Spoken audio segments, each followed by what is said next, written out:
Allez, test. Allez, je vous propose de commencer. Et je vais vous demander de vous asseoir, s'il vous plaît. On va attendre quelques minutes, quelques secondes. Ok, merci à tous d'être venus aussi nombreux et bienvenue à cette 12e cérémonie du prix Pépite l'Île-de-France. Je m'appelle Soufiane Carcaillé, je suis en charge des sujets entrepreneuriat et innovation au Conseil régional Île-de-France et je suis entouré donc, du coup de Ariel Santé. Donc on va démarrer cette table ronde dédiée à l'après-Pépite sur l'accompagnement et le financement. Donc on a Ariel Santé, du coup directrice d'Incub-Alliance Paris-Saclay et du Pépite PEPS. Martin Beignet, du coup, de la CEO de la start-up Olis, qui a été accompagné il y a quelques années par la région, donc du coup, qui va nous parler de son parcours et donc de son partage d'expérience. Anaïs Radeli, directrice de Live for Good, et tu nous diras aussi tout à l'heure ce que c'est Live for Good, et donc notamment tu nous parleras des projets à impact. Et Nicolas Risque, du coup, de Campus Fund, et on parlera financement tout à l'heure. On peut passer au slide suivant. Avant de... Donc, juste, on va faire une petite présentation des intervenants. Donc, du coup, on va commencer par toi, Ariel. Tu nous parles un peu d'Incub-Alliance et du Pépite PEPS. Et puis, on va ensuite passer par Martin et l'ordre que je viens de donner. D'accord. Alors, bonjour à tous. Et puis, évidemment, bravo aux lauréats. Incub-Alliance, c'est ce qu'on appelle un incubateur de la recherche publique. Ça a été créé par le ministère de la Recherche et de l'Enseignement supérieur en 1999. On est 19 en France et on découpe comme ça toute la France, même l'île de la Réunion. On est subventionné par le ministère, par la région, par l'Europe, par Paris-Saclay. Et notre rôle est de valoriser les technologies issues des universités. Donc on est ce qu'on appelle un incubateur Deep Tech. On accompagne 60 projets par an. On a 3 programmes. Voilà, donc c'est un gros incubateur Deep Tech. Ça, c'est la première casquette. Et la deuxième casquette, c'est la direction du Pépite PEPS, qui est celui de Paris-Saclay, qui regroupe 17 institutions, dont l'Université Paris-Saclay, donc première d'Europe, Polytechnique, Centrale, l'ENSTA, l'Université d'Évry, Saint-Quentin. Bon, il y en a 17 comme ça, hein, donc c'est un gros pôle. Voilà. Merci. Martin, tu veux prendre la suite ?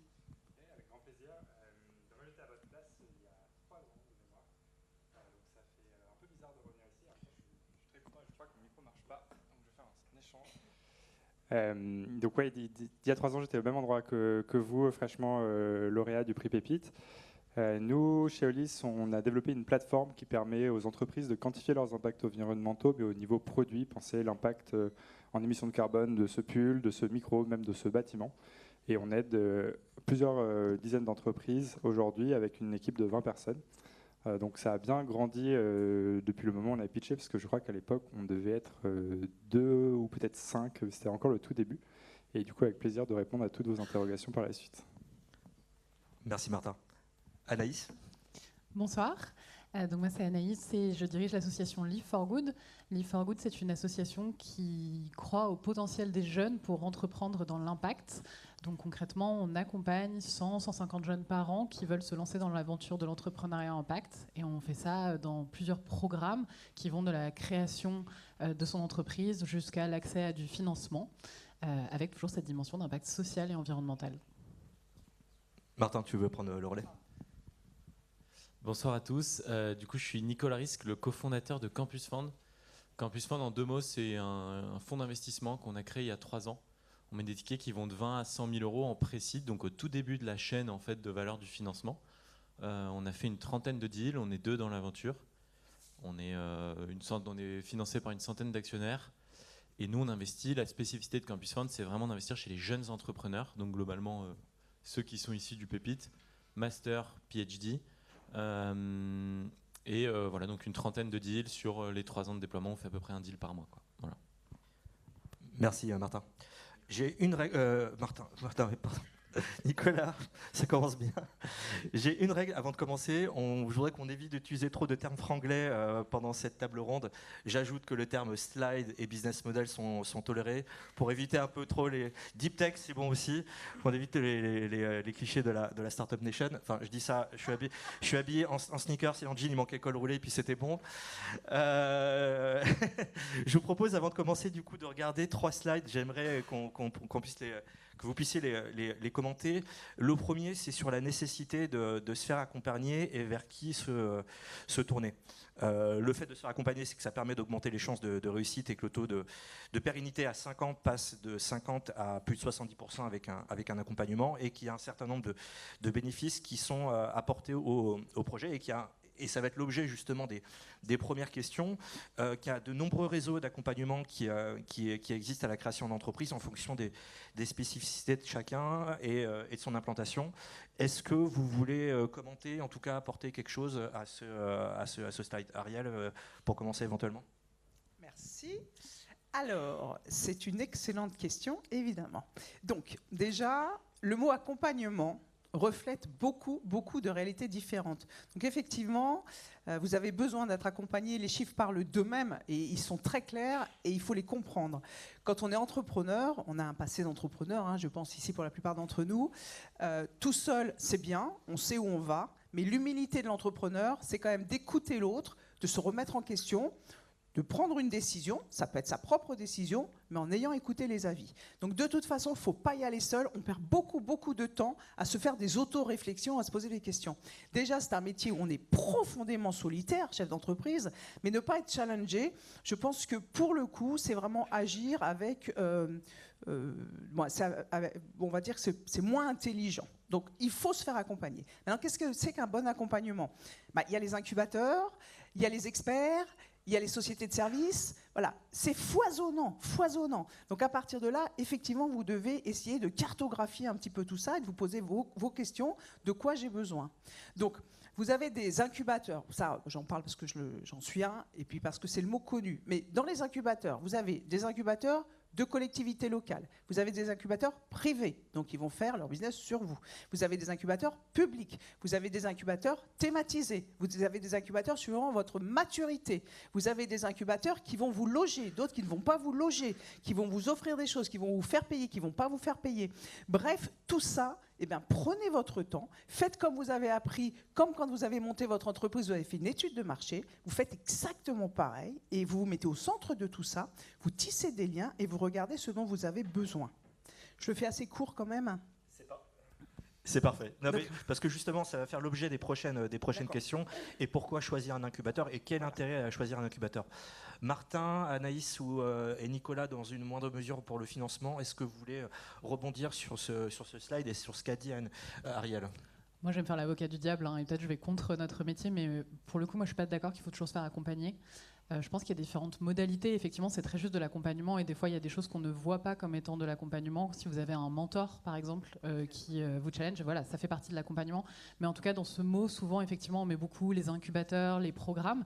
Et je suis assez convaincue que par moment dans la vie de l'entrepreneur, il faut aussi accepter d'avoir des moments où on patauge un peu tout seul. Ça fait potentiellement perdre un peu de temps, mais c'est aussi comme ça qu'on se confronte et qu'on trouve les vrais besoins qu'on a ensuite. Merci Anaïs. Martin, du coup, est-ce que tu veux rebondir? Est-ce que tu es plutôt team Ariel ou team Anaïs ou réponse normande? Elle a complètement raison. Un incubateur ne doit jamais décider à la place de l'entrepreneur. Jamais. Sinon, ce n'est pas un bon incubateur. Donc, mais elle a complètement raison. L'entrepreneur, il fait ses choix. Attention. Hein. Et sinon, c'est que c'est un investisseur, il a pris des parts et il décide. Donc, on ne parle pas d'investisseur, là. C'est juste... voilà. Je ne vais pas choisir entre Anaïs et Ariel. Je pense que ça dépend vraiment déjà de vous. Ça dépend aussi du temps que vous avez. Et en tête que se faire accompagner, se faire aider, que ce soit un mentor, une structure, quelle qu'elle soit, faut être capable de mobiliser de votre temps. Et peut-être ma reco, moi, et c'est quelque chose qu'on n'a pas forcément toujours bien géré, c'est qu'il ne faut jamais que vous soyez à 100% dans de l'opérationnel. Ça peut être grisant, hein, surtout si vous commencez à avoir de l'attraction, vous dites « Ok, là, il faut que je fasse telle chose, que je signe tel client ». C'est super, mais gardez en tête que votre métier, ça va être de gérer une entreprise qui, a priori, va grandir. Et pour la faire grandir, vous allez devoir re-questionner comment vous fonctionnez. Pour re-questionner, il faut que vous puissiez avoir ce temps. Si vous ne l'avez pas, vous êtes foutu, parce que vous allez continuer à fonctionner d'une manière qui ne sera pas adaptée au fur et à mesure que vous passez les étapes.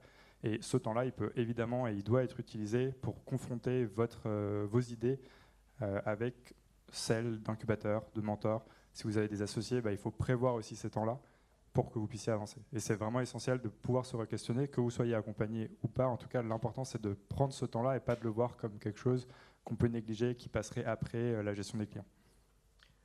Merci Martin. Nicolas, justement, puisqu'on parle d'accompagnement, quid des fonds et comment bien accompagner, parce que l'accompagnement c'est sur le projet, mais c'est également comment bien monter, je vais dire du coup son business model, comment bien réfléchir à son budget. Est-ce que tu peux en dire plus, et qu'est-ce que toi tu vois justement sur quelles sont les conséquences par exemple d'un projet qui est mal accompagné sur ses finances et donc du coup ce qui en suit. C'est une bonne question. Je rebondis juste sur ce que tout le monde disait avant, sur l'accompagnement. Donc nous, que je prenne un peu une statistique un peu probante de notre portefeuille à nous. Donc on a fait 30 deals tout rond. Il y a, grosso modo, c'est assez polaire. Il y a une dizaine de deals qui cartonnent. Un dans ces 10 qui marche très, très, très, très, très bien. Une dizaine où c'est OK, c'est des belles boîtes. Et une dizaine qui ne marche pas très bien. Et en gros, ce qu'on voit, c'est que la boîte qui marche le mieux de notre portefeuille, c'est un entrepreneur qui s'est jamais fait accompagner. Donc vraiment jamais. Mais il fait partie des, je pense, 0,1% des mecs qui sont beaucoup trop bien câblés pour être accompagnés et qui n'écoutent pas le bruit et qui exécutent et qui font que ça de la journée, quoi. Donc ça, mais c'est hyper marginal et c'est potentiellement votre cas, mais ça reste très très très marginal, quoi. La dizaine de boîtes qui est en dessous, c'est justement des gens qui n'étaient pas forcément super bons exécutants, super bons opérationnellement, mais en revanche qui étaient très bons pour écouter et prendre des retours et faire pivoter leur business au moment où il fallait le faire, quoi. Et donc là, ils étaient super à notre écoute et ça a fait qu'à la fin, en fait, ils ont une boîte qui marche très bien. La dizaine de boîtes qui ne marchent pas dans notre portefeuille, en revanche, c'est des boîtes où c'est des gens qui ne font pas partie des 0,1% que je décrivais au début, mais en revanche qui font partie des peut-être une dizaine d'entrepreneurs, en tout cas des gens qui n'écoutent pas, qui n'ont rien à foutre d'être accompagnés, hein, grosso modo, et qui n'en font qu'à leur tête. Et en vrai, ce qu'on voit, c'est que c'est assez mécanique, en fait, que dès les débuts, dès qu'on met un ticket dans la boîte et que l'entrepreneur il nous écoute pas et qu'il ne prend pas en compte les accompagnements, les retours des investisseurs qui sont chez nous, et ben en fait, à la fin, ça fait quasi mécaniquement une boîte qui marche pas, quoi. Voilà. Et donc sur ta question sur le financement, comment on constitue En fait, les conséquences d'une structure qui n'est pas accompagnée justement sur son financement, qui a visiblement plus de chances de ne pas réussir. Quelles peuvent être ces conséquences sur une boîte qui est mal accompagnée à propos de son financement et même, on parle de levée de fonds, mais il n'y a pas que la levée de fonds, en fait, c'est surtout le modèle d'affaires. Quels peuvent être vraiment l'impact? Oui, c'est clair qu'il faut distinguer. Il y a beaucoup de choses à distinguer là-dedans. La première, c'est qu'effectivement, toutes les boîtes n'ont pas besoin de se financer, en tout cas par des financements extérieurs qu'on appelle de l'equity. Désolé pour l'anglicisme, Sofiane, mais ça marche, c'est bon. Ouais, il n'y a pas un euro dans la cagnotte. En tout cas, des capitaux privés excusé. qui viennent prendre des actions de votre entreprise ou des quasi-actions, mais on ne va pas rentrer dans le détail. Toutes les boîtes ne doivent pas forcément passer par ça. En revanche, ce qu'il ne faut surtout pas sous-estimer, c'est le bénéfice d'être financé par des gens qui ont déjà vu le film, en fait. Et ça, c'est génial. Et pour ça, il y a pas mal de gens dans l'écosystème ou d'institutions dans l'écosystème qui sont dédiées à ça. Typiquement, on parle des business angels. Très souvent, ce qui est génial, c'est d'aller trouver un business angel qui a monté une boîte dans son secteur. Et donc, il a déjà vu le film, il sait comment ça marche, il sait quel levier tirer pour faire du chiffre d'affaires. Ça, c'est super, quoi.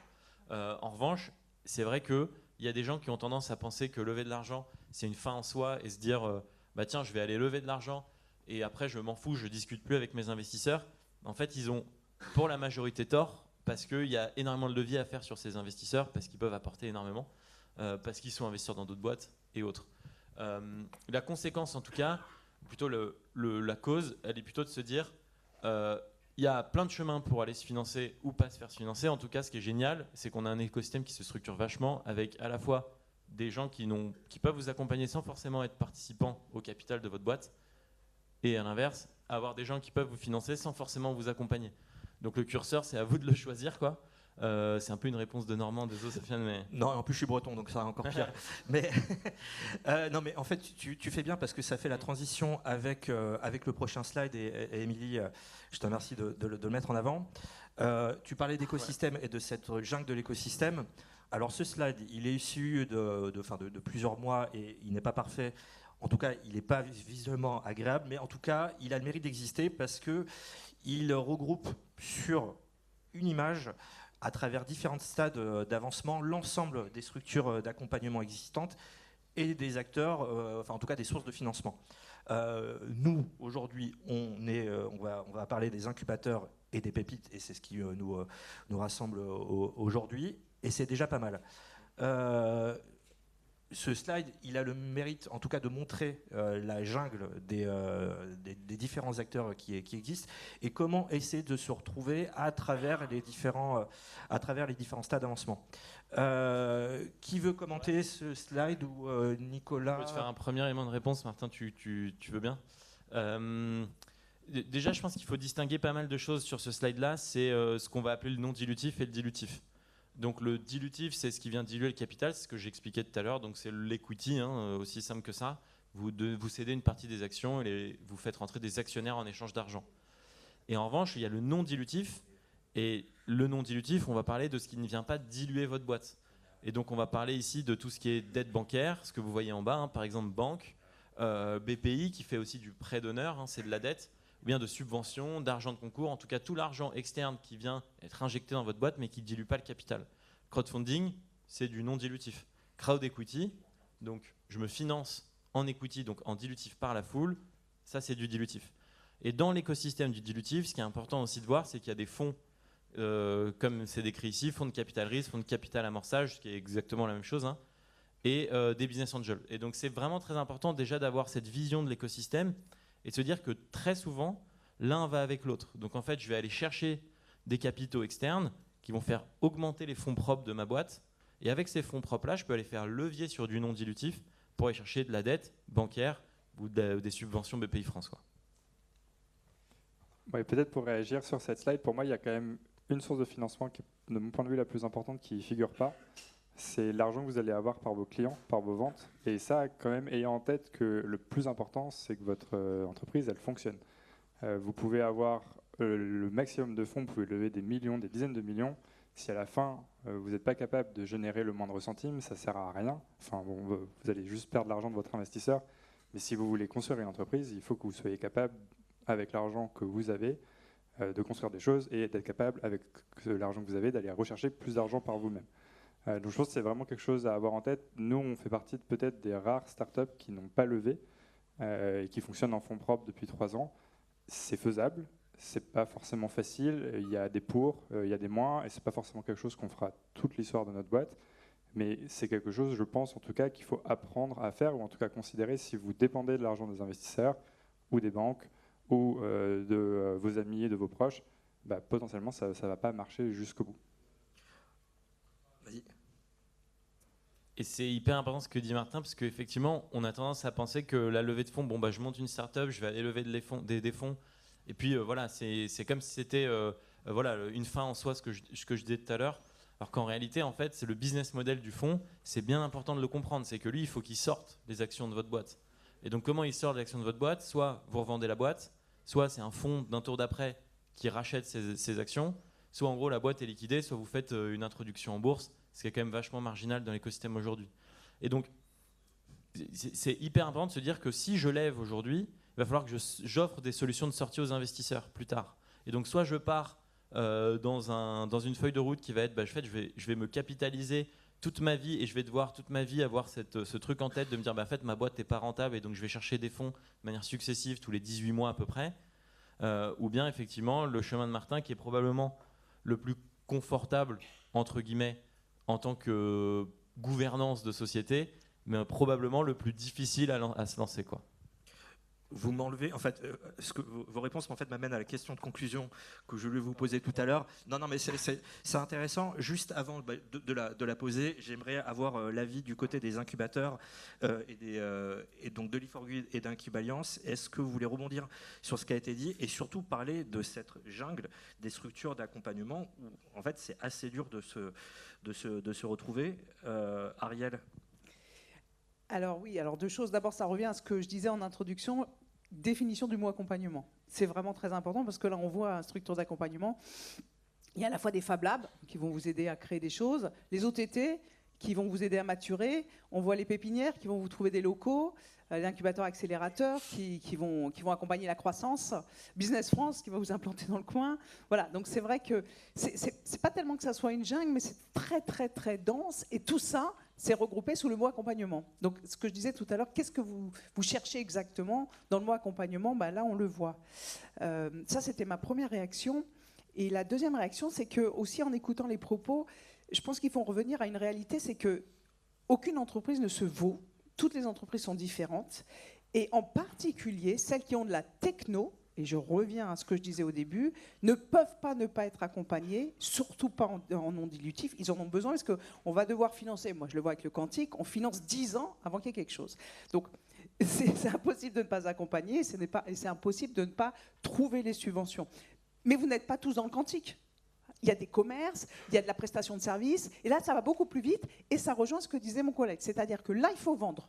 Parce que justement, on a une traction marché qui est importante et qui prouve notre valeur et qui va mettre notre place sur la cartographie des sociétés de conseil où qu'on soit.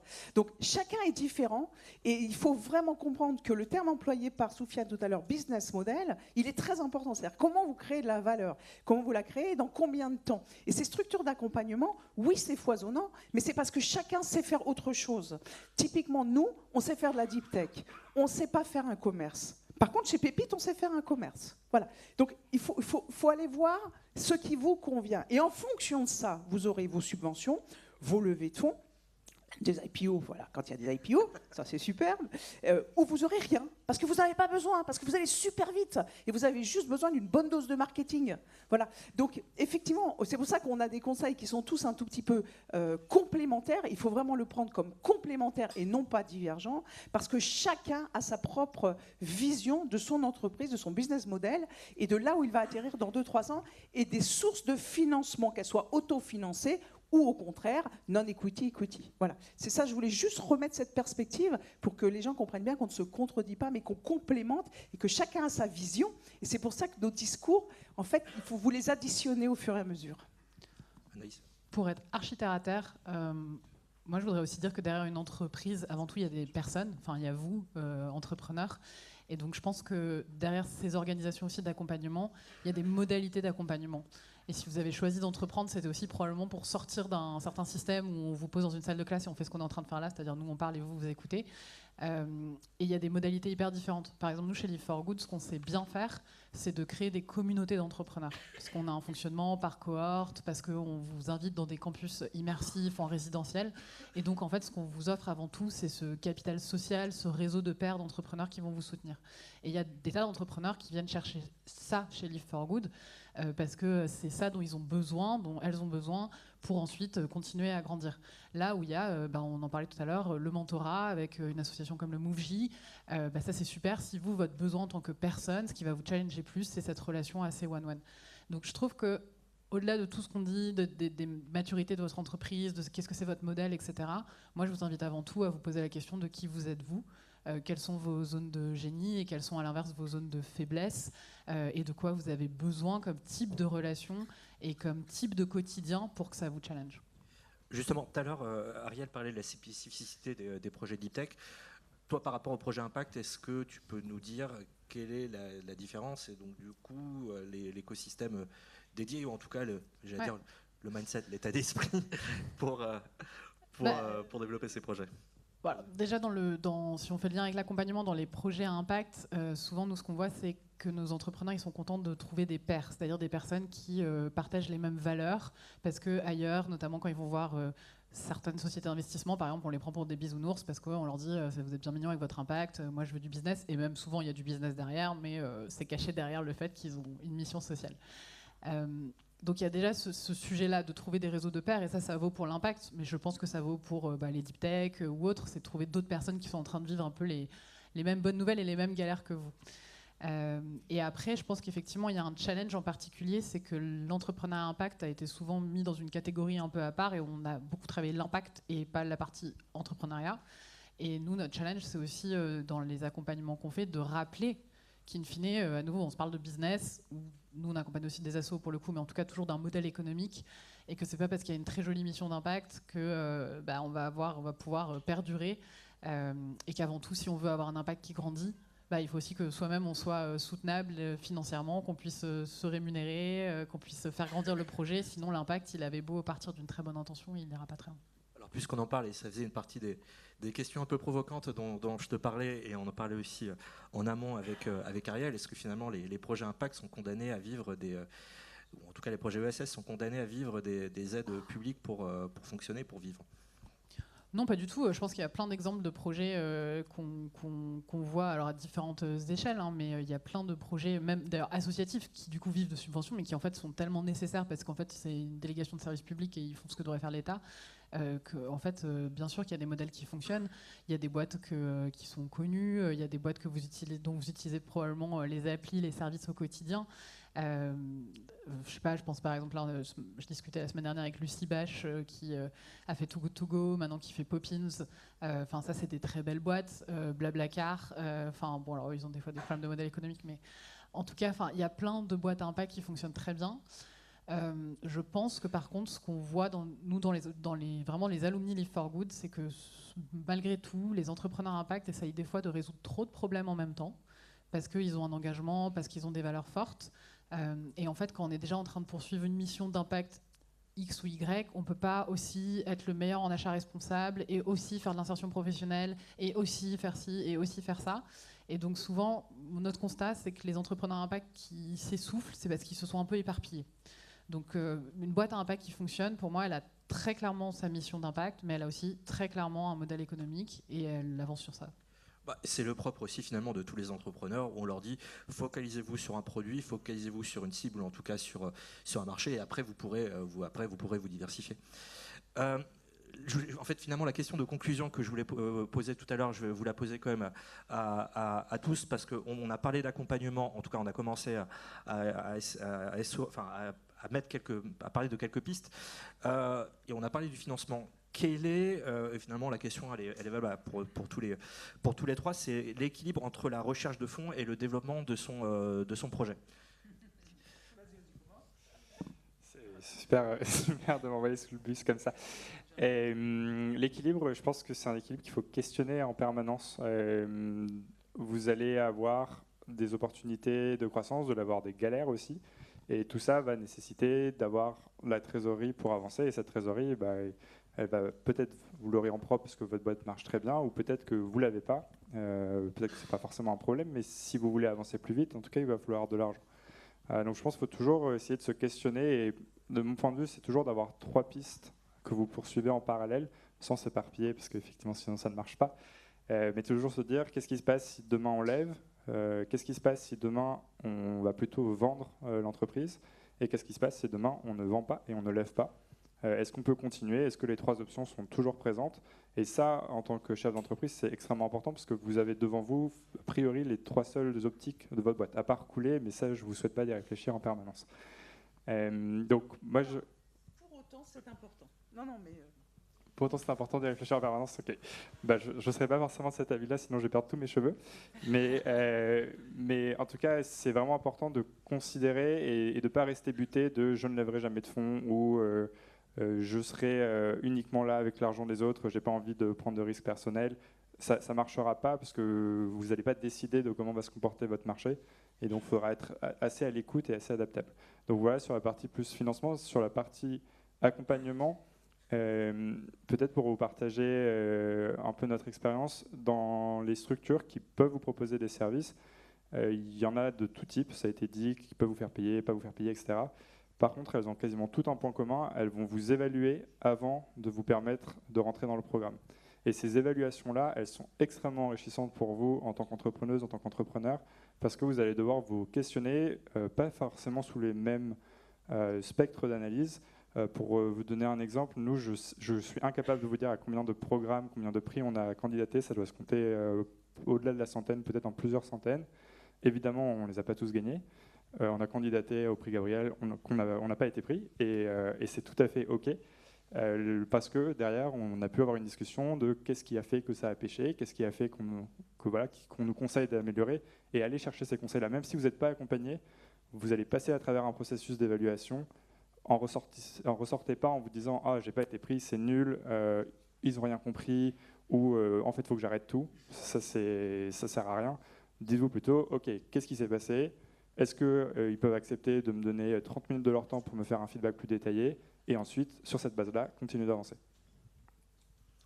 Anaïs, Nicolas et après Ariep pour compléter.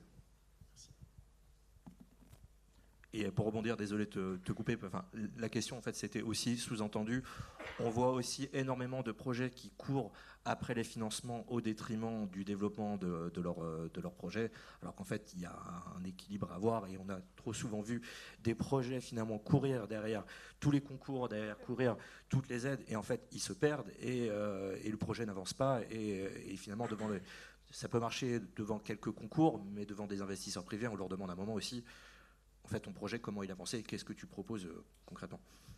Ouais, je crois qu'il y a un moment pour tout en fait. Je crois qu'au début d'une boîte, c'est hyper important et je pense que les concours, c'est la meilleure moyen d'avoir des feedbacks très rapides, gratuits et avec potentiellement quelque chose à gagner à la clé, quoi.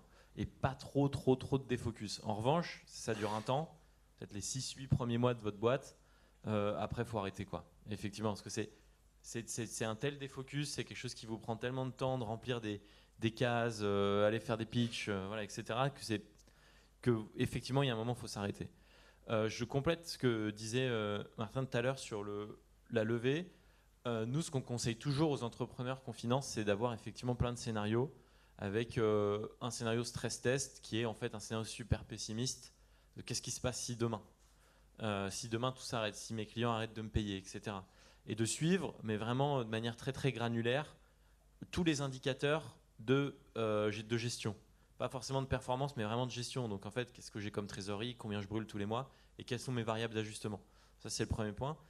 Et un autre truc que je voulais dire sur ce que disait Martin, il faut toujours... En fait, je crois que quand on est entrepreneur, en tout cas, nous, peut-être un trait commun qu'on voit avec les entrepreneurs qui se débrouillent plutôt bien sur justement leur feuille de route financière et qui sont bien capitalisés, qui ont mis une boîte en sécurité, c'est qu'ils se réservent toujours de l'optionnalité, quoi. Et l'optionnalité, c'est de se dire, en fait, je vais tout le temps, même si je ne vais pas forcément me financer avec des capitaux extérieurs, c'est tous les appels avec des fonds, je vais les prendre. Je vais les prendre sur un temps dédié. Et évidemment, je ne vais pas faire 100 appels avec des investisseurs toutes les semaines, mais en revanche, je vais essayer de discuter et avoir du rythme un peu sur ces sujets-là régulièrement. Donc tous les mois, je me dis, tiens, je vais répondre à 2, 3 ou 4, 5 VC fonds d'investissement qui m'ont contacté. Ou bien les contacter moi-même. Sans forcément être en levée de fonds, hein. Simplement parce que c'est des gens qui sont, si vous contactez des fonds qui sont spécialisés sur votre secteur, qui auront des super feedbacks à vous faire sur votre industrie. Et 2, c'est des gens que vous aurez dans votre carnet d'adresse le jour où il faut justement activer la cloche levée de fonds extérieure. Et ça marche pour à peu près toutes les sources de financement. Donc toujours avoir une bonne relation avec son chargé d'affaires BPI, quoi. D'ailleurs, je vous encourage dès maintenant à discuter avec la BPI, si vous ne l'avez pas fait. Discuter avec son banquier. Magnifique. Discuter avec son banquier. Alors, en tout cas, c'est hyper important parce que c'est de l'optionnalité, quoi. Le jour où j'ai besoin de cash, je sais à qui m'adresser parce que j'ai déjà discuté avec eux et je suis déjà identifié. Ça, c'est un peu ce qu'on voit des entrepreneurs qui s'en sortent bien. Et sur le côté fin en soi ou pas de levée, ce que tu disais sur ta question de conclusion, c'est sûr que c'est pas du tout essentiel d'aller lever de l'argent, on est d'accord, et c'est pas du tout essentiel de passer par toutes les cases que vous voyez là. En revanche, ce qui est génial, c'est que vous pouvez toutes les faire. Et donc, maintenant, à vous de choisir l'institution qui est la plus adaptée à votre besoin, quoi. Merci. Anaïs, est-ce que tu veux... Non, franchement, pas grand-chose. Ariel, du coup, pour conclure sur cette question. Alors, la question, c'est le moteur versus l'argent. Hein. Oui. Ben, il y a 2 pieds. Il y a 2 pieds, et quand on avance sur 2 pieds. Alors, non, nous, on a des exemples de boîtes extraordinaires et qui ont coulé parce qu'à un moment, manque de trésor, à un moment où on attend une levée, et parce que le corporate a décidé d'arrêter les financements, et voilà, pas de bol. C'est comme ça, c'est la vie de l'entreprise, ça s'arrête. Mais à partir de là, les gens rebondissent tellement bien, ils ont vécu une vie entrepreneuriale tellement riche qu'il faut quand même continuer. C'est pour ça que je disais, il faut comprendre, quand on arrête une entreprise, ça peut s'arrêter du jour au lendemain. Nous, on le voit, c'est violent, et en plus, c'est sur des gens qui ont des millions quand même déjà. Hein. Mais ça peut être violent, et il y a la loi. La loi vous empêche de faire n'importe quoi. On n'arrête pas comme ça du jour au lendemain.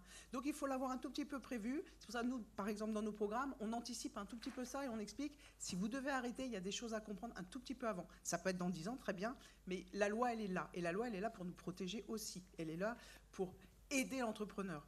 Donc, financer, c'est super important parce que vous devez créer de la valeur et vous devez vous autofinancer, vous devez vous investir, vous devez avancer, ça c'est clair, mais consolider la boîte. Et je vais revenir sur ce que tu disais, ça tient sur des hommes tout ça. Je veux dire, moi, j'ai jamais vu une bonne techno et de l'argent faire une belle start-up. C'est une bonne techno, de l'argent et des hommes. Et c'est cette équipe vraiment que tu as souligné. Il faut revenir à ça. L'expérience, la volonté de réussir, le fait d'être bien ensemble et d'avoir une espèce d'opportunisme et d'optimisme, parce que les deux vont ensemble pour avancer dans cette aventure entrepreneuriale, c'est le plus important. C'est-à-dire que ça tient sur vous. Et vous, parfois, vous êtes seul, donc restez accompagné. Parfois, vous avez des mentors, c'est de l'accompagnement aussi. Mais il faut avancer, il faut rebondir. Et dans nos études, parfois pour ceux qui ont fait des thèses, etc., on apprend ce que c'est que l'échec. Les autres vont l'apprendre à travers l'entrepreneuriat. Qu'est-ce que l'échec et comment je rebondis? On apprend tellement sur soi. Moi, j'ai eu une boîte pendant 25 ans, je veux dire, c'est extraordinaire. Donc, c'est pas parce qu'à un moment ça s'arrête, parce que justement on n'a plus de sous, qu'il faut ne pas y aller. Et si vous hésitez, alors c'est que c'est pas tout à fait encore votre mindset. Mais en tout cas, testez-le quand même, parce que peut-être que dans 5 ans, vous aurez envie de recommencer. C'est-à-dire qu'on évolue tellement dans sa vie. Je veux dire, on n'est pas pareil à 20 ans, 25 ans, 35 ans. Donc, il faut y aller. Et je pense que, en termes d'aventure entrepreneuriale, que vous ayez l'argent, que vous ayez l'idée, que vous ayez de la techno, que vous n'ayez pas de techno, que vous ayez des gens qui vous accompagnent, mais allez-y. Allez-y, parce qu'on n'est jamais à l'abri d'une bonne surprise. C'est juste ça que je voulais dire sur ces 2 pieds. Et peut-être moi, j'avais un élément quand même aussi. Je pense moi, quand j'avais lancé ma boîte, si j'avais vu ce slide, j'aurais flippé, franchement. Je me serais dit que 3/4 de ces trucs-là, ce serait pas du tout pour moi, je pourrais pas y aller. Ça fait quelques mois qu'avec Live for Good, on monte un fonds d'investissement et je découvre tous les termes de l'invest et je me disais, waouh, en fait, c'est jamais un truc que je pourrais faire. Et finalement, depuis 6 mois, je me dis, ah ok, bon, c'est pas si compliqué. Pourquoi je dis ça? C'est parce que, en tout cas, je pense que ça peut faire un peu peur. Je pense qu'on peut ne pas se sentir légitime à aller voir toutes ces personnes. Et donc, je rebondis sur ce que tu disais, en fait. Oser aller pousser la porte d'un investisseur, d'un business angel, d'un Fab Lab, ce que vous voulez, même si vous n'êtes pas trop sûr que ce sera pertinent pour vous. Je veux dire, dans l'ensemble, l'écosystème entrepreneurial, il est composé de personnes qui elles-mêmes ont entrepris, qui ont vécu les galères que c'est, qui ont vécu ces moments un peu de solitaire et de « ok, je vais tenter ma chance ». Et donc, dans l'ensemble, vous allez tomber sur des gens qui vont vous apporter en tout cas un feedback, qui vont vous dire « ok, c'est peut-être pas ça, mais tu peux aller voir Bidule ». Et donc, vraiment, voilà, moi je vous dirais avant tout, osez aller voir et vous serez aussi probablement bien reçu et bien challengé par les personnes. Et vous dites pas qu'il y a un de ces trucs qui n'est pas pour vous, quoi. Peut-être juste pour compléter, quand vous allez voir des gens, cadrez bien la discussion. Allez pas voir un invest sans lui dire que vous venez pour discuter. Parce que si jamais eux, ils projettent que vous cherchez un investissement et que vous arrivez avec un projet qui n'est pas encore très bien ficelé, parce que c'est normal, c'est le début de votre aventure, vous risquez de vous faire blacklister. Alors non, pas blacklister, mais mis sur liste noire. Ça marche. Mindset, non, mais blacklisté, c'est bon. Mais en tout cas, voilà, ayez en tête aussi que les investisseurs, c'est des réseaux, et donc ça parle beaucoup. Donc ce que vous dites à l'un sera peut-être répété à l'autre. Ne vous cramez pas bêtement parce que vous cherchiez à avoir un avis et que les personnes ont projeté le fait que vous pensiez que c'était OK de lever avec ce que vous avez. Donc cadrez toujours bien les discussions et les gens, de manière générale, vous répondront beaucoup plus à des sollicitations quand vous dites « j'aimerais discuter » que quand vous dites « j'aimerais de l'argent, j'aimerais du temps, j'aimerais… » Enfin voilà, s'ils ont l'impression que finalement c'est juste d'échanger avec vous, ils le feront beaucoup plus volontiers. Merci. Merci à tous les 4. Pour avancer, et vous avez esquissé des premiers éléments de réponse, je voudrais qu'on parle des erreurs courantes des entrepreneurs, et également un sujet, et ça faisait écho à plusieurs d'entre vous, une fausse bonne idée, en fait, pourquoi ne surtout pas se précipiter pour déposer les statuts. Qui veut commencer? Marc. Alors moi je peux vous raconter le tout début de notre histoire où on était 3 cofondateurs et au bout d'un moment on est passé à 2. Ça s'est fait dans la douleur et je pense que le premier point c'est soyez sûr quand vous déposez à plusieurs, 1 que vous êtes raccord et 2 qu'en même moment où vous déposez vos statuts, que vous décidez de qu'est-ce qui va se passer au moment où ça ira mal. Déposer des statuts sans pacte d'associés, je pense que c'est vraiment la pire erreur que vous pouvez faire de très très très loin. Et c'est évidemment celle qu'on a commise de notre côté. On a perdu, je pense, quelques mois, plusieurs dizaines de milliers d'euros et énormément de temps de stress qu'on aurait complètement pu éviter si on avait fait ce qui d'ailleurs nous avait été recommandé, à savoir bien réfléchir et faire un pacte d'associés et donc l'accompagnement. Et vraiment ayez en tête que ça peut paraître comme « Ah, ok, tout se passe bien, pourquoi est-ce que je prendrais du temps pour prévoir le cas où ça se passe mal ?» Mais vous serez tellement heureux et heureuse de l'avoir fait si jamais le projet sort un peu des rails que vous aviez anticipé. Donc le pacte d'associés, c'est un truc, c'est un obligatoire, vous pouvez vous le checker, c'est impensable de créer ces statuts sans avoir son pacte à côté. Du côté des entrepreneurs à impact, spécifiquement pour la question des statuts, en fait, nous, on voit qu'il y a une pluralité de montages possibles. Il y a des projets qui démarrent en se disant c'est une asso parce qu'en fait, il y a cette démarche d'impact social ou environnemental et qui en fait se rendent compte assez rapidement que finalement, ça va plutôt être un business. Il y en a qui font des modèles hybrides entre une entreprise, une association. Enfin, en tout cas, dans cet univers de l'entrepreneuriat impact, on a particulièrement ce challenge du bon statut et beaucoup d'options, parce qu'en plus, il y a aussi dans l'impact, on se parle d'impact social, environnemental, mais il y a aussi toutes les personnes qui entreprennent, en tout cas sur leur secteur de manière plus classique, mais qui décident que dans leur gouvernance, elles veulent avoir un très fort engagement, avec des modèles comme les coopératives, etc. Et du coup, prendre trop tôt son statut, c'est vraiment se faire un frein et se mettre déjà des œillères sur la manière dont je vais pouvoir faire les choses. Typiquement, si on est une asso, après, vous ne pouvez pas vendre trop de prestats. Si à l'inverse, vous êtes dans société commerciale et que vous vouliez faire une partie qui valorise par exemple du temps bénévole et que vous auriez pu le faire, en gros, vous avez des gens qui bossent gratos, c'est quand même plutôt pas mal dans votre modèle, vous vous mettez des œillères. Donc en fait, je trouve que particulièrement pour ces entrepreneurs-là, prendre un petit peu le temps de tester, quitte à faire un statut hyper simple, enfin un statut auto-entrepreneur, vous le faites en 5 minutes en ligne, ça peut valoir le coup de faire vos premières prestats comme ça, de voir un peu ce qui se passe et à ce moment-là de déposer les bons statuts. Nicolas, tu veux rebondir et notamment, ça fait aussi l'objet du financement, c'est aussi une des raisons pour lesquelles il ne faut pas se précipiter. Est-ce que tu peux en parler ? Ouais, clairement, il y a 2 gros sujets, je pense, qui sont intéressants sur cette question. Premier, c'est que il y a pas mal de dispositifs non dilutifs, donc par exemple des subventions que la BPI peut donner, la bourse French Tech par exemple, qui est une subvention de 30 000 €. En face, vous devez avoir des dépenses technologiques. En fait, ils ne la donnent que sur la première année d'activité. Comment ils jugent de la première année d'activité ? C'est quand vous avez déposé vos statuts, hein. Purement et simplement. Et puis il y a pas mal de subventions aussi comme ça, pas mal de dispositifs associatifs aussi qui font des prêts d'honneur, qui fonctionnent aussi comme ça. Ça, c'est sur la partie non dilutive. Sur la partie dilutive, il y a quelque chose qui est probablement une des choses les plus importantes qu'un fonds va regarder ou qu'un business angel va regarder, un investisseur particulier va regarder dans votre société quand il va mettre de l'argent dedans, c'est votre rapidité d'exécution. Comment il mesure la rapidité d'exécution ? C'est en combien de temps vous avez fait votre premier euro de chiffre d'affaires à partir du moment où vous avez déposé les statuts. Donc évidemment, il y a ce qu'on appelle l'equity story. Il y a beaucoup de choses qui s'expliquent si vous ne faites pas de chiffre d'affaires pendant 3, 4, 5 ans, le quantique typiquement, mais qui nécessitent d'avoir des statuts. Voilà. Et donc dans toutes les sociétés deep tech, néanmoins, je précise qu'aujourd'hui, les investisseurs privés, notamment les fonds d'investissement, quand vous faites une deep tech, ils vont vraiment regarder votre capacité à aller accéder au marché rapidement et générer du cash, malgré le fait que vous ayez des cycles de R&D très longs et très lents. Donc nous, typiquement, on a investi dans une société qui fait un four solaire pour produire du biochar. Bon, on va pas rentrer dans le détail, c'est pas très important. Et en fait, ils ont 2 axes de leur business model. Un business model qui est très long-termiste, pour lequel ils ont monté la société, et un business model un peu plus court-termiste, avec un accès au marché beaucoup plus rapide pour qu'ils soient capables de montrer aux investisseurs qu'ils sont capables de générer du cash rapidement. Et ça, c'est vachement important. Et donc, en fait, à la fin, comment on mesure la rapidité d'exécution ? On regarde en combien de temps vous avez fait le premier euro de chiffre d'affaires. Moi, en tant qu'investisseur, du coup, avec Campus Fund, on a un biais qui est de se dire, en fait, quand on voit que la boîte, elle est incorporée depuis 2019 et qu'en fait, ils nous pitchent aujourd'hui, que ça fait 6 ans que la boîte, elle existe et qu'ils font 10 000 € de chiffre d'affaires, on se pose la question de qu'est-ce qui s'est passé pendant les 5 premières années, quoi. Voilà. J'aurais une question justement à te poser sur les critères de financement, on va en parler après. J'aimerais justement avoir avant l'avis d'Ariel justement et éventuellement faire une synthèse de ce qui a pu être... Non, en tout cas, avoir un avis et trancher sur ce qui a été dit. Alors, moi je dis tout pareil. Effectivement, ne créez pas pour créer. Créer parce qu'il y a une bonne raison. Et une bonne raison, c'est parce qu'il y a des sous qui arrivent et il faut facturer.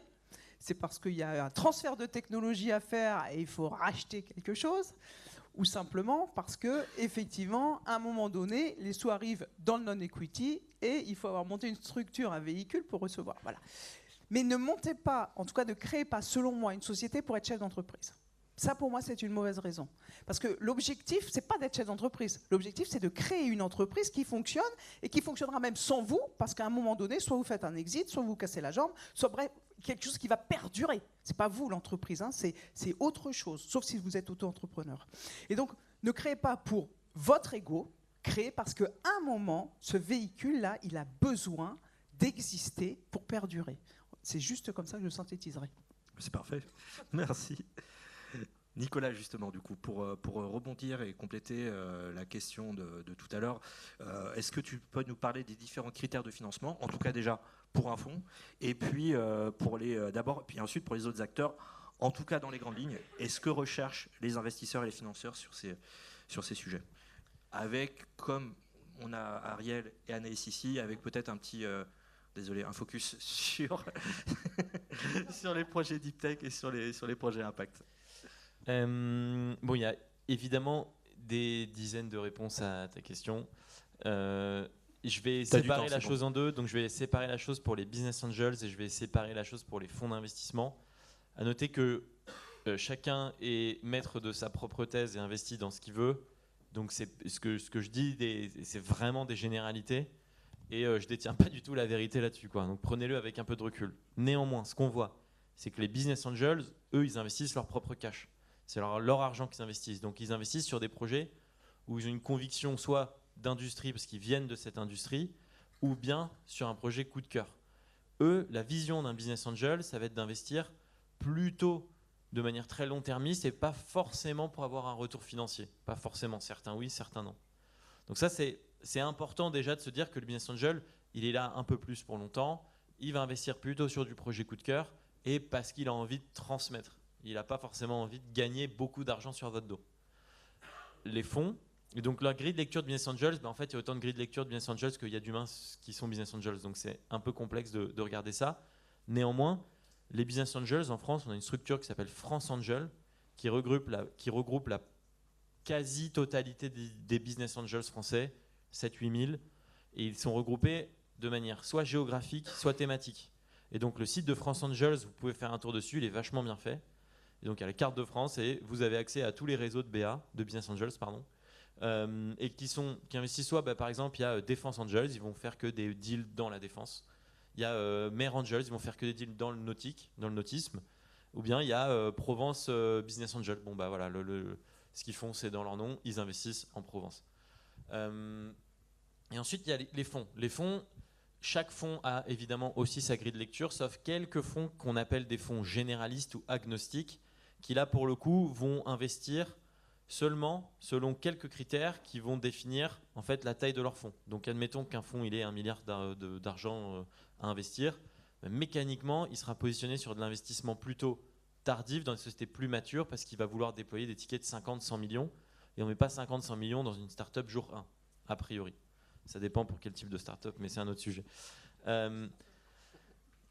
Donc, les fonds, ils ont ce qu'on appelle une thèse. Très souvent, par exemple, pour Leaf4Good qui monte son fonds en ce moment, c'est une thèse impact. Et j'imagine que vous avez votre propre grille de lecture.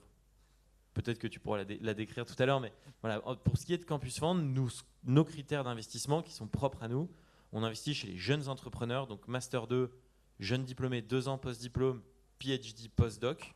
Et on investit dans des secteurs tous les secteurs possibles et inimaginables, donc agnostiques d'un point de vue sectoriel. Et on investit dans des boîtes technologiques pour qu'il y ait un aspect scalable et avec un business model B2B. Ça, c'est notre thèse. Ça ne veut pas dire que d'autres fonds ont la même thèse, évidemment. Et ensuite, il y a des fonds qui investissent soit de manière très précoce dans les sociétés, ce qu'on va appeler des fonds d'amorçage, de pré-amorçage, ou bien il y a des fonds qui vont faire des deals plutôt tardifs, et là, ils vont plutôt se positionner sur des tours de série A, série B, etc. Et là, auquel cas, ils investissent selon une thèse qui est soit sectorielle, donc d'industrie, soit de business model ou avec leur propre grille de lecture, quoi. Merci Nicolas. Est-ce que vous voulez rebondir sur ce qu'a été dit ? Ouais, juste pour compléter, parce que du coup on l'a mentionné, donc Live for Good, on monte un fonds d'amorçage avec les déterminés, HEC et une société du coup qui s'appelle Daphne. Et nous, notre thèse, elle est principalement d'ailleurs sur l'entrepreneur en lui-même. Donc en fait, on va chercher à faire héberger des personnes rôle modèles qui, de par leurs origines, où est-ce qu'ils habitent, où est-ce qu'ils ont grandi, etc., sont des personnes qui sont moins représentées aujourd'hui dans l'entrepreneuriat en France. Donc pour compléter, effectivement, toi, vous avez la question de l'âge. Mais effectivement, il y a tout un tas de fonds qui maintenant développent des tests d'investissement différentes et qui adaptent aussi du coup leur grille d'évaluation. Donc nous, on va aller regarder des projets aussi parce que en termes de rendement, par exemple, attendu, on sait parce qu'on va on va aussi aller voir des projets, bon déjà très tôt, mais aussi des projets à impact. Et du coup, on ne va pas leur demander de faire fois 1000 en un an. Enfin, on sait que c'est pas des business où ce sera le but, même ça irait contre les valeurs que nous on défend justement d'économie soutenable. Donc il y a plein de fonds, et ça j'ai l'impression qu'en tout cas ça se multiplie, des fonds qui sont portés par des personnes qui essayent de raconter des nouvelles histoires de l'entrepreneuriat. Et je trouve que ça ouvre la porte à faire financer des projets ou des porteurs de projets qui ne l'auraient pas été avant.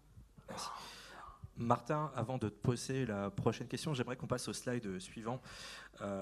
Émilie, si tu peux... et pour justement revenir sur le sujet de l'accompagnement, bon, ce slide il permet aussi de valoriser une cartographie que la région a mis en place il y a déjà 2 ans et de parler aussi des incubateurs qui ont été labellisés, dont Incub'Alliance fait partie. Du coup, bon, vous voyez qu'il y a un écosystème, et on l'a dit tout à l'heure, entre les différents acteurs qui est foisonnant en Ile-de-France avec 154 incubateurs et 76 accélérateurs. Vous voyez qu'il y a 28 incubateurs qui ont été labellisés, et je vous invite à aller sur le site de la région pour connaître ces incubateurs labellisés. Martin, je voudrais que tu nous parles finalement de ton parcours et faire le lien, et Ariel pourra ensuite rebondir entre ton accompagnement Pépite et les différentes structures que tu as vues. Et en fait, comment ces différentes structures ont pu t'aider à développer ton projet et être là où tu es aujourd'hui. On en avait parlé il y a 2 ans lors des Entrepreneurs Coaching Days, et c'est intéressant parce que tu nous disais que chaque structure à leur niveau ont pu t'aider à un moment bien précis ou sur une brique bien précise à développer son projet. Et en parallèle, et pareil, c'était la question de conclusion, mais on se rapproche de la fin, c'est que tu avais aussi des acteurs qui n'étaient pas aussi bienveillants, en tout cas, que ce qui aurait pu laisser paraître, en tout cas, un peu des charlatans au final. Oui, c'est vrai. Longue question, mais ça permet de rebondir. J'ai en tête. Oui, pour vous dire, donc nous, quand on a commencé, moi j'étais du coup étudiant entrepreneur, j'avais terminé mes études, mais je me suis remis dans le diplôme, donc le D2E si je ne dis pas de bêtises. Et Pépite 3EF aussi. Et Pépite 3EF du coup à l'époque. Donc ça a duré 2 ans. En parallèle, on a aussi été accompagné par le Village by CA, qui est un incubateur accélérateur. En l'occurrence, on était à celui de Marne-la-Vallée, donc pas celui de Paris. Je vous le recommanderais parce que c'est une approche beaucoup plus humaine, et nous, ça nous a beaucoup aidé sur les aspects légaux, comptables, où en fait, ils arrivent à faire venir des gens dans leur écosystème, et c'est peut-être moins une approche comme celle de celui de Paris, où ils sont beaucoup plus dans le côté il faut aller extrêmement vite, et finalement ça passe ou ça casse. Donc ce qui est bien pour eux, peut-être pas forcément bien pour vos projets, ça dépend du rythme que vous voulez leur donner. Donc ça a été le début. Via la région Île-de-France, on est rentré à Station F en mai 2022, donc un peu moins d'1 an après le début de notre projet, et on est resté à Station F ensuite en passant par plusieurs incubateurs, celui de la région, celui de l'École des Ponts, puis celui de Microsoft. Et à chaque fois, c'était une montée en gamme avec, nous, de notre côté, de plus en plus de personnes. On est passé de 2 quand on est rentré à, il me semble, 14 quand on est sorti de Station F. On a été Futur 40. Donc voilà, Station F, c'est à la fois des programmes et à la fois c'est le plus grand campus de start-up dans le monde. Donc il y a beaucoup de choses qui peuvent vous aider, ça dépend de ce que vous cherchez. Ça peut être de trouver des investisseurs, trouver des partenaires, rencontrer des très grands groupes si vous vendez en B2B. Et je pense que c'est le plus important, rencontrer d'autres entrepreneuses et d'autres entrepreneurs qui vivent les mêmes galères que vous, qui sont à des stades à peu près identiques ou plus loin, mais ce qui vous permet, vous, d'avoir une expérience très concrète, très opérationnelle. Et ça a une valeur très forte.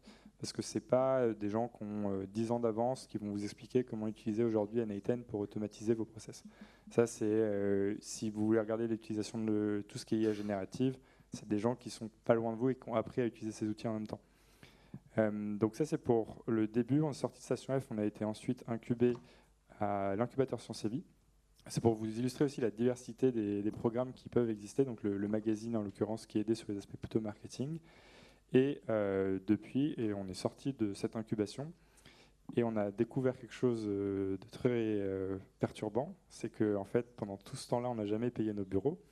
Et d'un seul coup, il a fallu payer des bureaux pour 18 personnes. Et on a réalisé la chance aussi d'avoir des incubateurs qui offrent des choses sans coût, enfin, juste de l'hébergement. C'est une valeur qui est extrêmement importante quand vous êtes en train de grandir.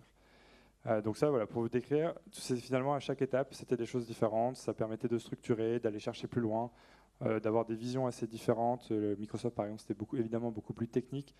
Et ça vous fait grandir. Et puis, vous n'êtes pas marié avec les incubateurs, hein, vous pouvez rester un temps. Généralement, il y a des règles à respecter, mais en tout cas, vous ne dites pas que vous devez ensuite prêter allégeance et ne parler que de cet incubateur-là. Et effectivement, pendant ce temps-là, on a aussi été approché ou on a considéré d'autres programmes, que ce soit des incubateurs ou des concours. Et il y en a qui sont vraiment, on vous les déconseille très fortement, soit parce que les échos sont très mauvais. Donc il n'y a rien de dangereux en tant que tel, mais par contre, vous allez être assez mal accompagné. Et en tête qu'un incubateur, c'est une entité dans laquelle vous mettez du temps. Votre temps, ça sera votre bien le plus précieux en tant qu'entrepreneuse et entrepreneur. Donc si en face, ça ne permet pas de convertir ce temps en valeur pour vous, c'est un petit peu dommage. Et puis après, il y a les cas beaucoup plus graves où il y en a qui sont vraiment juste malhonnêtes, qui vont vous dire que tout est gratuit, que c'est financé par d'autres, qu'il suffit juste de signer, et que vous allez être super bien accompagné. Et puis si vous lisez les conditions d'accompagnement, en lisant la dizaine de pages souvent avec du texte écrit tout petit, avec des termes très barbares, parce que c'est du vocabulaire juridique, vous verrez qu'au passage, ils expliquent très tranquillement qu'ils vous prendront 8% de tout l'argent que vous leverez dans les 18 prochains mois. Ce qui est énorme, hein. Enfin, vraiment, c'est catastrophique. Et alors que eux, tout sourire, vous disent qu'il n'y a aucun coût. Donc ça, c'est quelque chose de très important. Dès lors que vous êtes en charge de l'entreprise, faites-vous accompagner sur le plan juridique, ou en tout cas, à minima, lisez tout ce qu'on vous demande de signer, et faites pas comme la plupart des gens qui cochent une case et disent « je valide » et je passe à l'étape suivante, parce que pour le coup, ça peut vraiment mettre en danger votre entreprise. Donc si je résume, il y a des incubateurs pour toutes les étapes. Il faut candidater, vous allez être peut-être pris, peut-être pas pris. Microsoft, on a tenté 2 fois avant de rentrer. L'école des ponts, on a tenté 1 fois avant de rentrer. Donc voilà, ça a l'air de se suivre comme ça, mais en réalité, il y a eu plusieurs tentatives et c'est comme ça qu'on avance. Quand vous évaluez quelque chose, lisez toujours toutes les conditions. Faites-vous aider. Aujourd'hui, avec les outils d'IA, vous pouvez probablement le faire en grande partie tout seul, mais c'est toujours bien d'avoir un regard expert.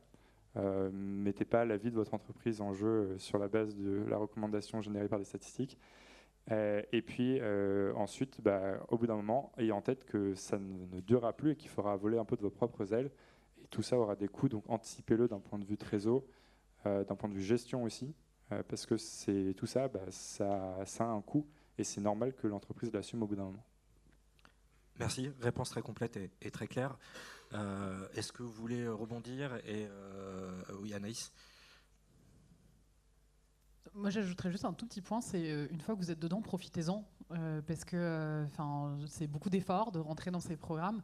Et nous, côté accompagnateur, c'est aussi très frustrant quand on a sélectionné un entrepreneur, une entrepreneuse, et pour des raisons qui des fois évidemment sont valables, mais ou parce que des fois vous avez fait le pari de faire plusieurs accompagnements, d'avoir plusieurs choses en parallèle. Il y a aussi bien sûr la vie de votre boîte à gérer. C'est frustrant des deux côtés quand finalement on n'en profite pas assez. Et c'est dommage de se rendre compte qu'il y avait des ressources, notamment dans toutes les ressources qui sont mises à vos dispositions. Il y a notamment tous les réseaux auxquels vous pouvez avoir accès. Nous, comme on est une association, on peut bénéficier par exemple d'experts en pro bono plus facilement que peut-être d'autres structures. Et c'est dommage si vous n'en profitez pas quand vous pouvez et que vous vous rendez compte en partant que vous auriez pu faire encore plus de choses. Merci. Ariel, du coup, je vais encore te demander de faire la synthèse et avant de laisser la parole au public. Justement, c'est pour conclure en fait sur cette table ronde sur sur l'après-pépite. Est-ce que tu peux parler du lien justement entre le programme Pépite et l'après, du coup, avec ton point de vue via tes deux casquettes? Alors, oui, bien sûr. Donc, Pépite, c'est un programme absolument magnifique pour être sensibilisé à des compétences que vous ne poursuivrez pas forcément. Mais pour autant, pendant toute cette période, vous allez rencontrer des gens, vous poser des questions, apprendre sur vous-même. Et ça, c'est quelque chose qui vous est donné, qui vous est proposé. Il faut s'en emparer, vous vous en êtes tous emparés. Ensuite, l'après-pépite, ce n'est pas forcément l'entrepreneuriat. Je veux dire, la mission pépite, elle est cochée dès lors que vous avez appris tout ça. Si effectivement, il y a quelque chose de chouette qui sort, que ça commence à ressembler à une petite entreprise, que ça peut commencer à être mature, vous avez les différentes voies dont il vous a parlé. C'est-à-dire qu'à partir de là, chaque incubateur aura sa spécificité. Nous, ça va être deep tech, donc il y en a beaucoup qui n'ont pas passé typiquement. D'autres, ça va être justement aller dans les écoles de commerce. Vous avez des incubateurs d'écoles qui, elles, vont pouvoir vous aider en marketing si c'est une app qu'il faut que vous lanciez à vitesse grand V, etc., etc. Donc le futur, il est effectivement dans l'accompagnement, mais c'est là où il faut le choisir. Et je te rejoins mais complètement sur les personnes vautours qui, en fait, tout leur système à eux, c'est de gagner de l'argent sur vous.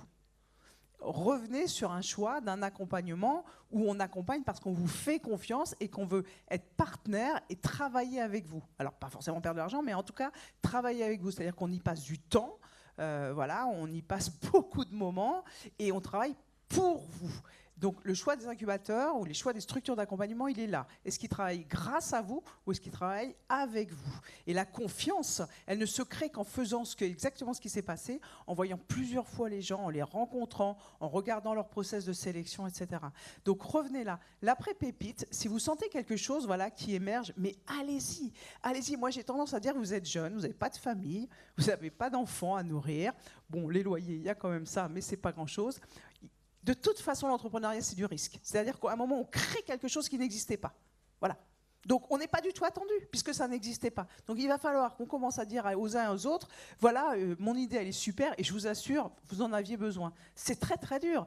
Mais vous êtes jeune, il faut y aller. Alors, nous, dans la Deep Tech, les gens, ils ont plutôt 50 ans, parce qu'ils ont fait leur carrière, voilà, ils ont été chercheurs, ou pas, ou ils ont été CEO de grosses boîtes, parce qu'on a besoin de CEO assez conséquents. Donc, on est plutôt dans les 50 ans. Là, vous êtes plutôt dans les jeunes.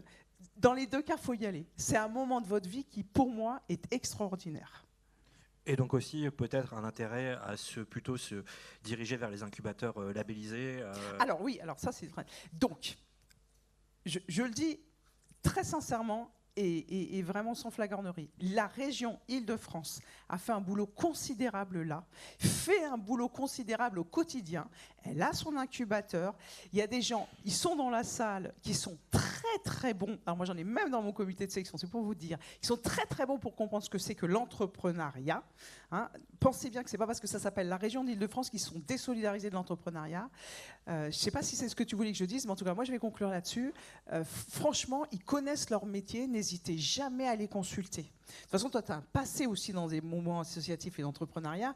Tout le monde, là, j'ai vu Laureline, j'ai vu Romain, etc., Lulia. Allez-y, ils savent de quoi ils parlent. Donc même si vous avez un doute sur une structure d'accompagnement, s'ils n'ont pas la réponse, ils sauront trouver l'interlocuteur qui a la réponse. Appuyez-vous sur la région. Nous, c'est ce qu'on fait en tant qu'incubateur Deep Tech, mais appuyez-vous sur la région. Voilà un hub, là, qui saura vous aiguiller. C'est ce que j'allais dire, mais en tout cas merci Ariel. Et si tu peux juste revenir sur le précédent slide, Émilie. En tout cas, vous voyez que la région est présente à travers les différents stades d'avancement, donc vous pouvez compter sur nous. Et BPI aussi, et BPI et Gilda en parlera tout à l'heure. On a maintenant le temps pour quelques questions avant le début de la cérémonie.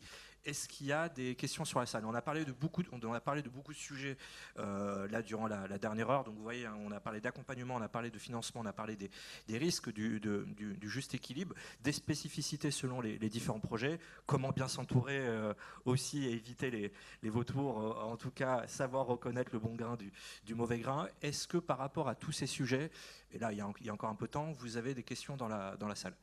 Linda Takou, ça fait une éternité. Ancienne pépite de mémoire.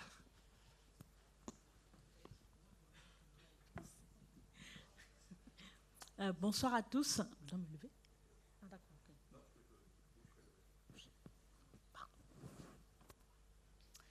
Bonsoir à tous. Je m'appelle Linda Takou. Je suis effectivement ancienne étudiante entrepreneur du Pépite ESAM. Donc, je suis très contente de retrouver mes anciens encadreurs et anciens camarades de classe également de Soufiane. On se retrouve. Alors, moi, j'ai été diplômée du Pépite ESAM en 2017 et j'avais un projet à forte utilité sociale qui s'appelle Naître en Rose. Et j'avais un projet de développer des espaces d'accompagnement pour les femmes au cours de la maternité. Et je voulais le faire en Afrique.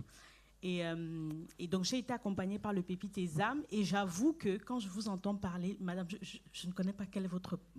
Je n'ai pas bien entendu votre nom. Oui, Anaïs.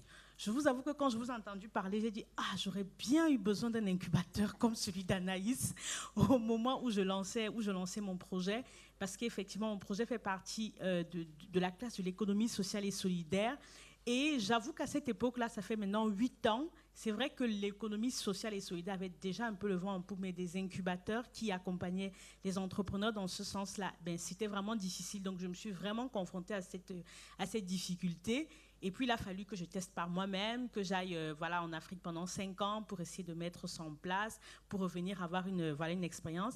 Et ma question, justement, c'est quel est l'après? C'est-à-dire, qu'est-ce qui est justement mis en place pour accompagner ceux qui ont porté des projets par la suite? Parce que la réalité, c'est qu'on a énormément de compétences. En tout cas, moi, pour le cas, j'ai énormément capitalisé de compétences, que ce soit en termes de coopération internationale, que ce soit en termes d'entrepreneuriat dans un pays étranger.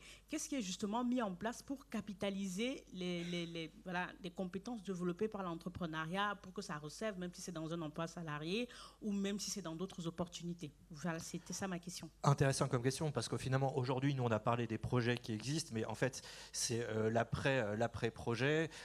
J'ajoute juste une stat, c'est que le taux d'employabilité, et on a parlé juste avant, il est multiplié par 6 ou 7 pour les projets qui périclitent. On sait que 80% des projets de start-up, en tout cas après un certain temps, ne marchent plus. Est-ce que vous voulez, Anaïs Merci beaucoup déjà. Moi, je sais pas, j'ai plusieurs réactions, pardon. Je ne connaissais pas cette statistique de l'employabilité. Pour le coup, personnellement, quand moi j'ai vécu d'avoir liquidé ma boîte, j'ai pas trouvé que c'était... Enfin, j'ai pas eu x6, x7, et pourtant j'avais la chance d'être super diplômée et tout. Et à part des autres entrepreneurs qui, du coup, étaient assez curieux de ce que j'avais pu vivre, en plus assez jeune, etc., je trouvais que, justement, quand je postulais les boîtes, notamment quand on a entrepris jeune, je pense que ça, c'est un vrai sujet à travailler avec des DRH de grands groupes, etc. Ils ne savent pas quoi faire de vous. Enfin, parce que du coup, vous avez été CEO à 25 ans, vous avez managé 30 personnes. Vous ne collez pas dans les cases de je vais d'abord être consultant junior et puis après je serai senior, manager, machin. Donc c'est un vrai défi. Du côté en tout cas de Live for Good, par exemple, une des choses qu'on essaye de travailler, on a fait un partenariat avec une entreprise qui s'appelle Chance, pour permettre à celles et ceux qui le souhaitent de faire des bilans de compétences gratuits, pour justement aussi, je pense, c'est peut-être changer de jargon, mettre d'autres mots sur les compétences qui ont été acquises, pour aussi pouvoir les valoriser mieux auprès après d'entreprises ou d'autres organisations. Je pense qu'il y a un vrai sujet sur travailler sur au niveau des incubateurs. Je pense que ça, c'est une responsabilité qu'on a, qui honnêtement, à mon avis, des fois est un peu une zone d'ombre. Parce qu'on nous pousse, alors nous encore plus dans le milieu associatif, on nous pousse à avoir des super stats de combien de personnes qui entreprennent, de conversion, de création d'entreprise. Et c'est vrai qu'on sait qu'on va créer aussi c'est une prise de risque, comme tu le disais. Et il y en a plein pour qui ça ne marchera pas à long terme. C'est pas pour ça qu'il faut pas le faire. Mais donc on a une part de responsabilité là-dedans. Et je pense que c'est quelque chose qu'on doit mieux adresser, sincèrement. Après, il y a aussi quand même, pour terminer, des structures qui se sont spécialisées dans ça. Je le dis parce que vous en aurez peut-être besoin. Enfin, moi, l'association 60 000 rebonds, par exemple, c'est une association qui m'a accompagnée au moment de cette liquidation. Et vraiment, je leur dois beaucoup sur le moment parce que je pense que le rebond, il est totalement OK, il est totalement faisable. Ça vaut le coup quand même d'entreprendre, mais c'est pas facile. Faut faire un peu le deuil de son projet. Il faut changer de perspective sur soi. Il faut accepter qu'on va plus faire des posts LinkedIn sur tous ses succès. C'est un vrai changement de relation à soi. Donc, j'ai pas les réponses parfaites. Je pense que c'est vraiment quelque chose sur lequel il faut que le secteur, dans son ensemble, progresse. Mais heureusement, il y a quand même quelques acteurs clés dessus. Vous voulez rebondir, du coup, Nicolas Ouais, en 2 mots. Moi, je suis très étonné par la stat aussi des 6 x 7. Elle remonte à quelques années. En fait, elle est issue du ministère. Parce que franchement, je vois les entrepreneurs qu'on a financés, je vois Romain et moi, du coup, pour Campus Fund, notre aventure entrepreneuriale. J'ai aucune idée d'où j'irais en fait si demain ça devait s'arrêter, quoi. J'ai aucune idée. Et je crois en fait que là, peut-être, il y a 2 ou 3 milieux qui sont assez compatibles avec ça. C'est en fait les écosystèmes d'accompagnement aux entrepreneurs, les fonds d'investissement incubateurs, accélérateurs, et les startups qui se lancent, qui ont besoin de quelqu'un qui a vu le film, quoi. Et sinon, il y a un poste fourre-tout qui apparaît pas mal en startup qui s'appelle Chief of Staff. C'est le nouveau poste des startups qui est en fait le rôle de quelqu'un qui fait tout dans la boîte, quoi. Voilà. Et ça correspond bien à quelqu'un qui a déjà entrepris et qui a dû arrêter. Martin. Ouais, peut-être pour compléter et rebondir aussi sur ce que tu disais, Ariel, tout à l'heure. Quelque chose qui sera très important, c'est que là, vous lancez vos projets, c'est vos bébés, et c'est super cool. Mais en tête que ce que vous êtes en train de créer, c'est quelque chose qui a volonté à vous dépasser. Vous créez une entreprise, et l'entreprise, elle se portera peut-être très bien sans vous. D'ailleurs, je vous le souhaite, de créer quelque chose qui perdure. Et peut-être qu'à un moment, c'est vous qui allez plus être adapté à l'entreprise. En tout cas, quoi qu'il arrive, ayez en tête que c'est pas une relation comme un bébé. A priori, un enfant, vous aurez un lien qui restera à vie. L'entreprise, c'est pas. Il reste pas à vie en plus, oui, c'est vrai. En plus, c'est vrai. Mais en tout cas, gardez en tête que ça peut changer et que c'est même assez probable que ça change.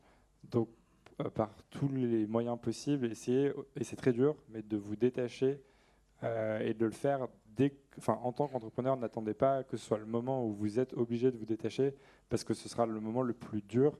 Moi, j'ai des proches qui l'ont vécu récemment avec leurs entreprises, et il faut un sang-froid pour, dans ces moments-là, être capable de faire le travail de se détacher sur des choses qu'on a parfois construites pendant des années et des années. Donc essayez de le garder en tête, ça vous aidera à garder la tête froide, et ça, c'est des compétences qui, je pense, demeurent, d'être capable de se détacher de dans quoi vous investissez énormément de votre énergie et de votre temps. Et juste en une seconde, parce que ça rebondit sur quelque chose que vous avez dit tous les deux, mais préparez la sortie. En fait, c'est pas pessimiste et c'est pas dramatique de déjà réfléchir à qu'est-ce qui se passe, justement le fameux si ça s'arrête.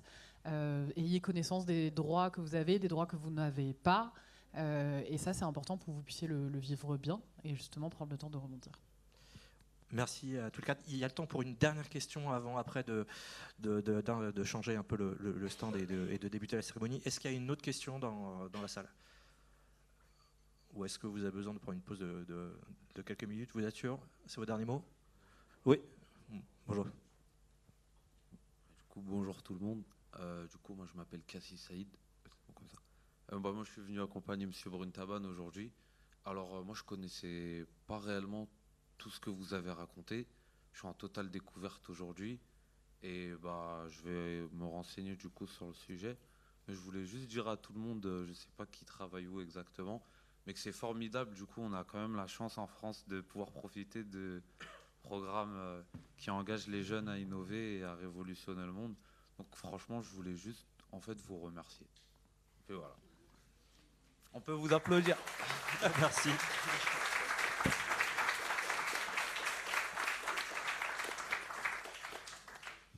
Merci.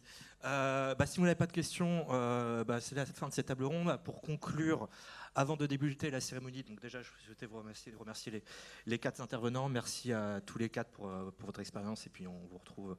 Si vous voulez échanger avec eux, il y aura le cocktail. Mais d'abord, la cérémonie. D'abord, la cérémonie qui va débuter. On va faire une petite pause de 5-10 minutes, juste le temps de... Donc, il y a quelques lauréats qui ne sont pas encore arrivés, puis on va remettre en place le stand. Donc voilà, on se retrouve dans 5-10 minutes au maximum, et puis on débute la cérémonie. En tout cas, merci à tous, et puis j'espère que cette table ronde vous a intéressé. Merci.